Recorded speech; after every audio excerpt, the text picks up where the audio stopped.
tentu bala.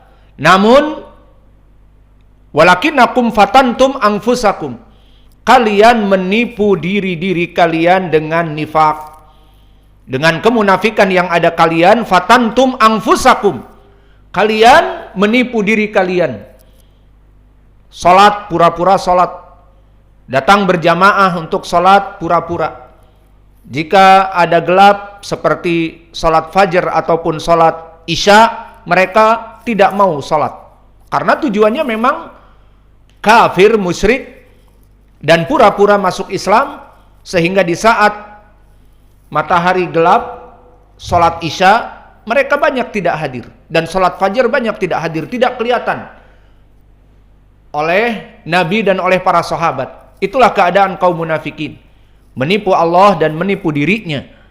Fatantum anfusakum, iya kalian bersama kami dulu, namun kalian memfitnah diri kalian, dan bahkan watarabbastum, dan kalian mengawasi kami dan memata-matai kami dan menyebabkan kami dalam keadaan kesulitan kaum muslimin, karena mereka memata-matai apa yang dilakukan di Madinah sampai kepada Makkah. Muhammad membuat demikian-demikian, Muhammad melaksanakan demikian dan demikian.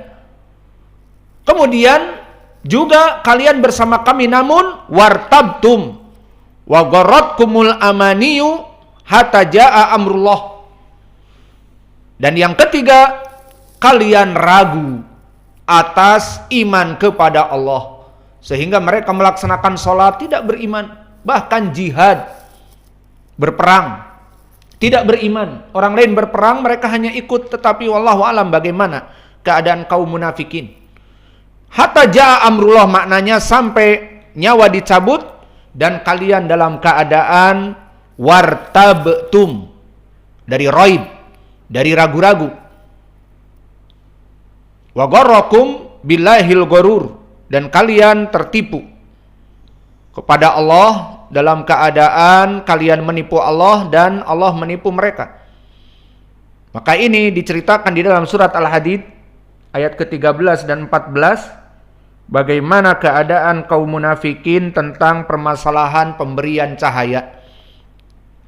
Maka akhirnya yamuru ahlul iman ba'da dzalik ala qadri a'malihim wa nuruhum. Maka kaum muslimin mendekati as-sirat, sampai bertemu dengan as-sirat sesuai dengan amalan-amalan mereka dan cahaya mereka. Ada yang seperti gunung, ada yang besar, ada yang kecil. Yang jelas mereka berjalan mengikuti Allah kepada as-sirat. Dan orang-orang munafikun akan tertinggal, tidak bisa melihat apa-apa. Maka inilah dari syarah di hadis Imam Muslim. Kemudian kita lanjutkan lafadznya.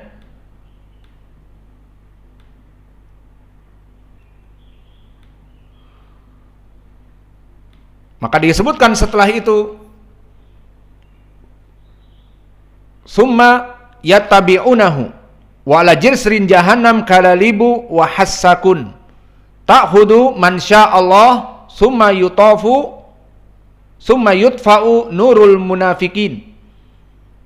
Maka di sini akhirnya tadi telah kita ceritakan, Allah mematikan cahaya orang munafikun dan akhirnya mereka tidak tahu mau kemana berjalan, dan akhirnya mereka semuanya masuk kepada api neraka. Dimatikan oleh Allah cahayanya. Sumayanjul mu'minun, adapun orang-orang mukmin maka mereka akan selamat. Fatanju awwalu zamratin au zumratin, maka kelompok yang pertama, kloter pertama, wujuhuhum kal qamar lailatal badr sab'una alfan la yuhasabuna.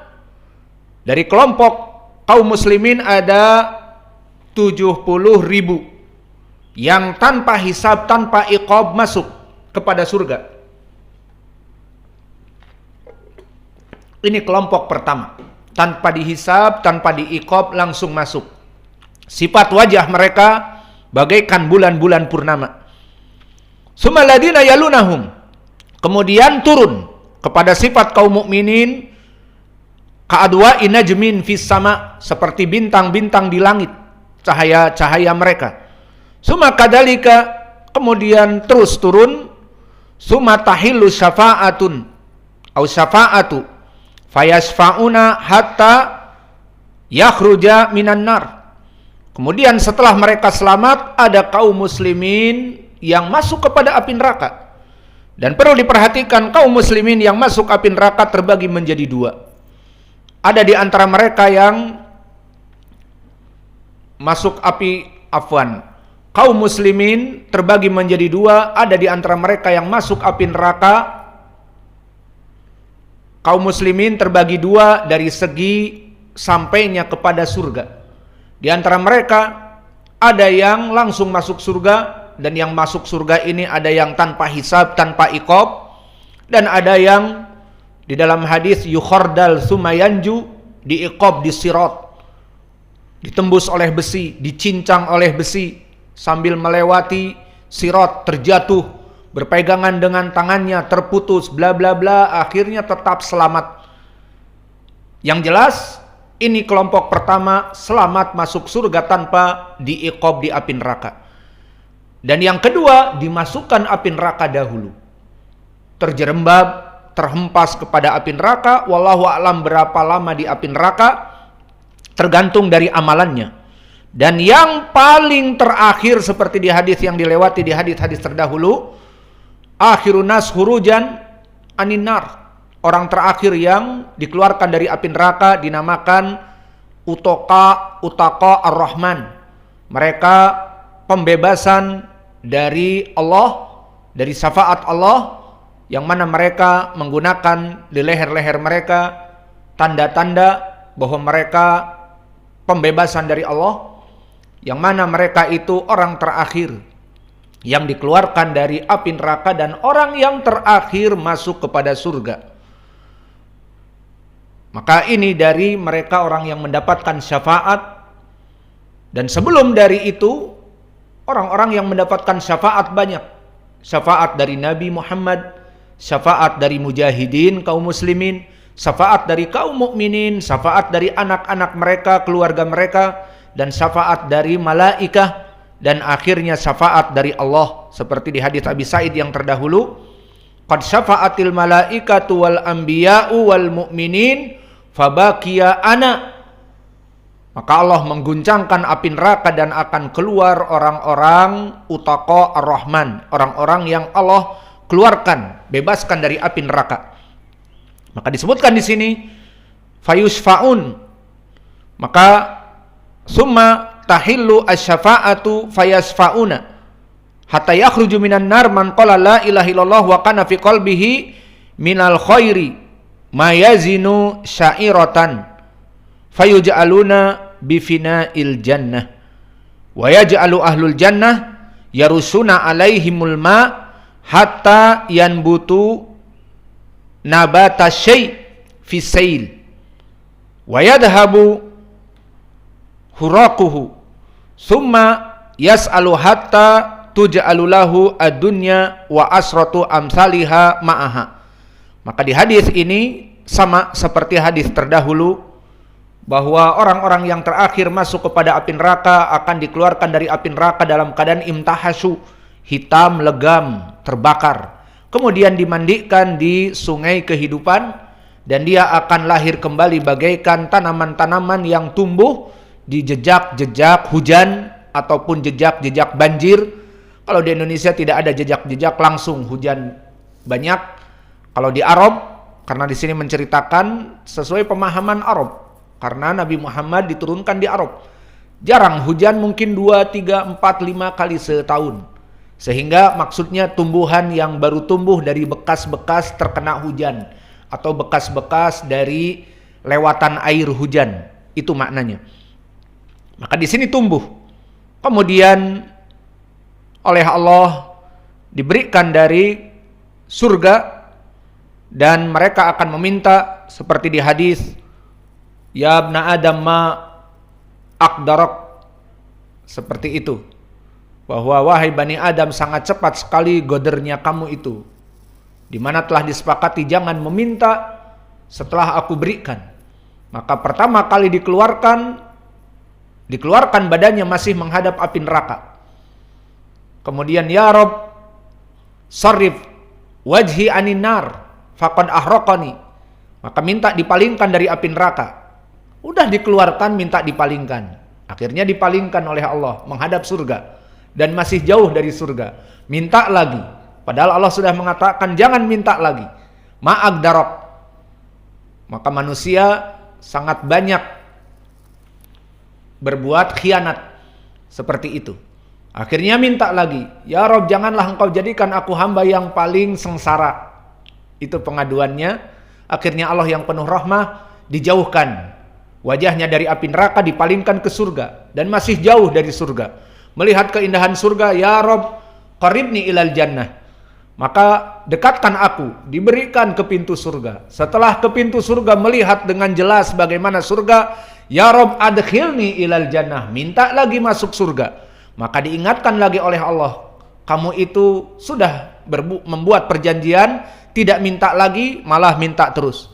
Akhirnya dimasukkan kepada surga dan diberikan di sini dari dunia wa asratu amsalihha ma'aha, 10 kali lipat dunia yang dia miliki, seperti king of the king, orang-orang raja di raja yang tidak puas dengan kerajaan yang ada di daerahnya, ingin menguasai negara-negara lain sampai dunia tunduk di bawah kakinya. Nah, misalnya dia dapat raja di raja itu satu dunia, di sini ditambah 10 dunia lagi. Nah, itu balasan untuk orang yang terakhir masuk kepada surga. Maka dapat dunia seisinya dan 10 kali lipat. Jadi raja dari 10 kerajaan atau 10 dunia. Itulah keadaannya. Maka ini kenikmatan Allah kepada kaum muslimin. Meskipun orang ini paling terakhir, sampai disebutkan di hadis, wa kanu lam yaf'alu syai'an qat minal khair. Maknanya cukup dengan modal Islam. Dan awas, jangan difahami cukup modal KTP, tidak cukup. KTP-nya Islam, tidak sholat, tidak puasa, dan sebagainya, kemudian ingin menjadi orang terakhir dari kaum muslimin masuk kepada surga, tidak. Harus sholat. Ini modal. Maka orang-orang ahlul kiblah mereka itu. Namun dosanya banyak. Jadi orang sholat tapi banyak berdosa. Itu gambarannya. Jadi jangan gambarannya dipikir seperti orang-orang sekarang, pokoknya KTP-nya Islam. Umurnya sudah 40 tahun gak pernah sholat. Sepanjang hidupnya dia balik, tidak tahu yang namanya sholat. Dan jika disuruh sholat, alasannya klasik. Celana kotor, tidak punya sarung, dan dia akan hilang di waktu adzan. Setelah adzan sudah ada lagi. Seperti para tukang yang ada di antara kita, kecuali Pak Tukang Anas. Masya Allah, dia malah jadi muadzin kadang-kadang. Alhamdulillah. Alhasil, inilah keadaan di dalam hadis yang disebutkan oleh Imam Muslim. Maka ini penjelasannya. Maka hadis yang kita baca tadi diriwayatkan oleh Imam Muslim, kita katakan diriwayatkan oleh Imam Muslim wa huwa mauquf. Apa makna mauquf?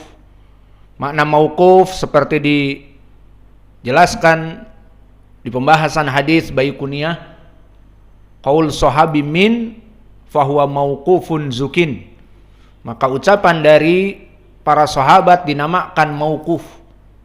Maka di sini kisah tentang tadi bagaimana sifat orang munafikin di hari kiamat,